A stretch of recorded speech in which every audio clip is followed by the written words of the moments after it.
14 edition. I'm your host, Greg Larnard, where you sit back and listen, and I'll explain. So we got our 2 stardoms followed by our 2 sit-ups. You know how we do it. This is the Word with G, Fantasy Football, Week 9, Stardom Sit-ups. Word with G, Fantasy Football, Stardom Sit-em, Week 11 edition. You sit back and listen, and I'll explain. This is your Week 3, everybody's second favorite day of the week, Waiver Wire Tuesday, Week 14 edition. It's the Word with G. I'm your host, Greg Larnard.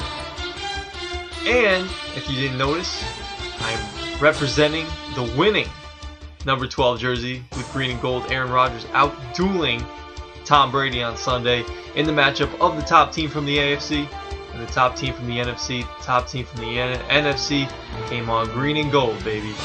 So let's get into it. Welcome to Week 4. Fantasy Football Stardom Sit-em, Word with G style. I'm your host, Greg Larnard.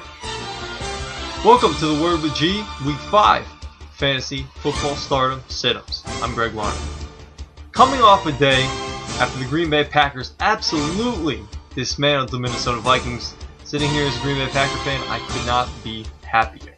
15 edition of the Word with G, Fantasy Football Stardom Sit-ups. I'm your host, Greg Larnard. You sit back and listen, and I'll explain. The Word with G podcast. I'm your host, Greg Larnard.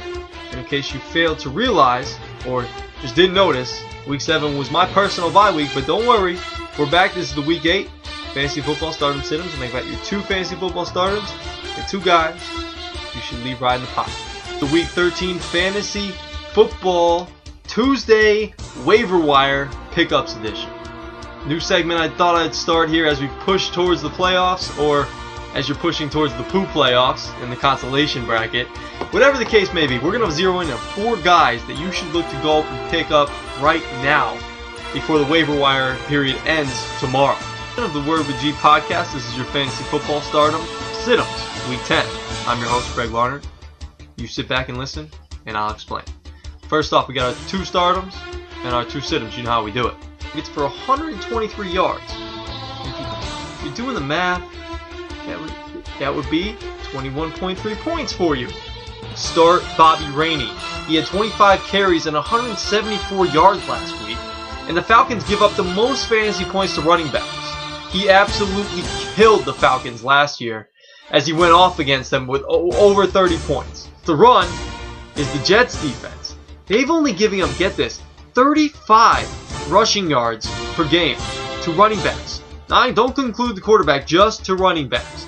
35 yards a game. That's unbelievable. Next one. It's a position we really haven't talked about. I don't think we've talked about it at all in this segment. Randy Bullock, a place kicker. Yes, we've got a kicker in the Stardom and Sit-ems. Jason Witt. I drafted you in a couple of my leagues, hoping that you would be what you always have been. A reliable target for Tony Romo to throw to. But Tony's only thrown to you, and you only have more than 4 catches one time this whole season. You have 1 touchdown on the year, which is the week that I said to start you against Seattle. You actually came through, so that was good for you, Jason. But you've been very underwhelming this year, and I have to say, I can't put up with it anymore. And you shouldn't put up with it either. Peyton going into New England? I feel like we've seen this narrative over the last couple of seasons. So don't walk, run to go get this guy off the waiver wire. If you have top billing, top priority in your waiver wire this week, I say it's no question. Go up, make that your number 1 priority. Go pick up Kenny Stills. First, Donald Brown. Man, I can't tell you how disgusted I am with this guy. He's had a big opportunity. He's done nothing with it. Yes, happy Halloween it is. I am an astronaut. I gotta support the cheese ad, obviously. And the first one is another kicker? I feel like Taco on the league right now. We're talking about all these kinds of kickers. I actually tried to trade for Larry Donnell. Get this, Chris Ivory for Larry Donnell straight up. Unfortunately, Pat Chauncey wouldn't do it, so I'm stuck with Ivory. He got the 3 touchdowns of Larry Donnell, and I'm stuck with Brandon Myers as my tight end because Kyle Rudolph went and got hurt. Pierre Garçon. Kirk Cousins hasn't really looked his way much in the last 2 weeks. He's got 9 targets and only 4 catches. About 4 fantasy points the last 2 weeks, so I don't look for Pierre Garçon to have a good week. The Cardinals, as I just mentioned, are coming off a terrible game where Peyton Manning absolutely torched him. So they're a little down in the dumps. They need to bring their spirits back up, and they're going to be playing hard, playing tough. I know they're a little injury riddled right now, but I still don't see Pierre Garçon having a good day against him. I expect another underwhelming performance from the ex-Colt. He's got a good matchup against the soft Oakland Raiders defense. They've given up the third most fantasy points to running back so far this season. And then towards the second half, Boom Herron ended up getting more of the touches. Now this is big right here because he fumbled in the red zone, but the Colts didn't shy away from him, so they're showing confidence in the younger running back. I look for him to be a running back too this week against Washington. Good matchup. Go out there and pick up Boom. Pick up Boom. Stick with the Boom. And his quarterback Phillip Rivers on fire the last couple weeks and to start this season. So stay with the hot hand and with the favorable matchup in Eddie Royal versus the New York Jets secondary. First of all, Phillip Rivers. This guy started out the year as strong as anybody. MVP candidate. And the last couple of weeks he's been such a letdown.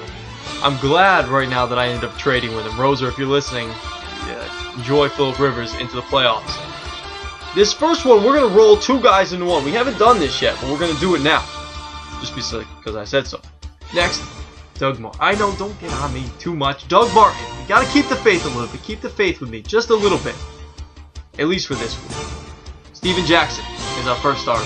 The dinosaur. Steven Jackson. At the age of 31, he has 3,098 carries under his belt. He's got a great matchup against Tampa Bay. Normally, I wouldn't say play him, but with the matchup, and Tampa Bay's allowed the 10th most fantasy points to running backs this year. And Atlanta should be ahead most of the game, so they'll be looking to deploy the running game. And I think, coming off of a long bye, Steven Jackson is going to spearhead that running game. Sit Steven Jackson, keep him on your fantasy pine, if you will. You might be thinking to yourself, Greg, he's had 4 straight games with double-digit fantasy points. It just came out via Ian Rappaport that Doug Martin is unlikely to play tonight. This is the Thursday night game, so we've got to make a decision quickly. Clay Harbor. You might be thinking to yourself, Greg, who is Clay Harbor? Let me tell you about it. And what better for a rookie quarterback to have than a nice security blanket? And that's usually what the tight ends are for a quarterback. Second, another running back. We'll stick with the running backs. Darren McFadden. This guy has been trending downward for the last couple of years now. Oakland brings in MJD, Maurice Jones-Drew, and they both are just very ineffective, and they both look like they're just over the hill. They're going up against a Denver defense, which over the last 5 games is giving up 2.5 yards per carry. Yes, you heard that right. 2.5 yards. Very good for the Denver defense. Next, we go into Indianapolis. Daniel Boom Herron. And finally, before you say anything, I understand this guy had 50-plus points last week, but I don't see him doing this again. And that's Jonas Gray. Absolutely went off against the Colts last week. 4 touchdowns, 199 yards, the whole thing. And the Pats running game, as we know, it can be tricky from time to time to figure out exactly who Belichick's going to go with. That's why, as I've said this before, I don't like any of the New England running backs. I don't like drafting them. I don't like picking them up because they're just tricky to figure out. You never know who's gonna get the carries.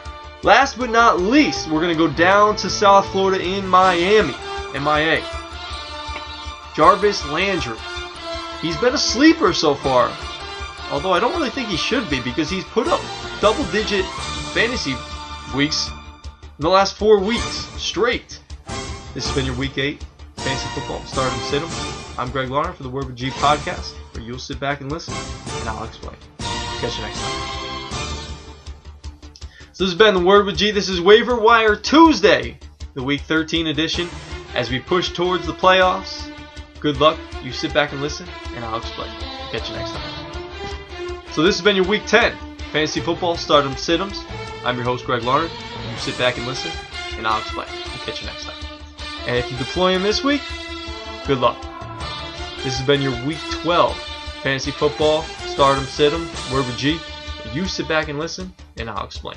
I'm Greg Larner. We'll catch you next time. So this has been Waiver Wire Tuesday. I'm your host, Greg Larner.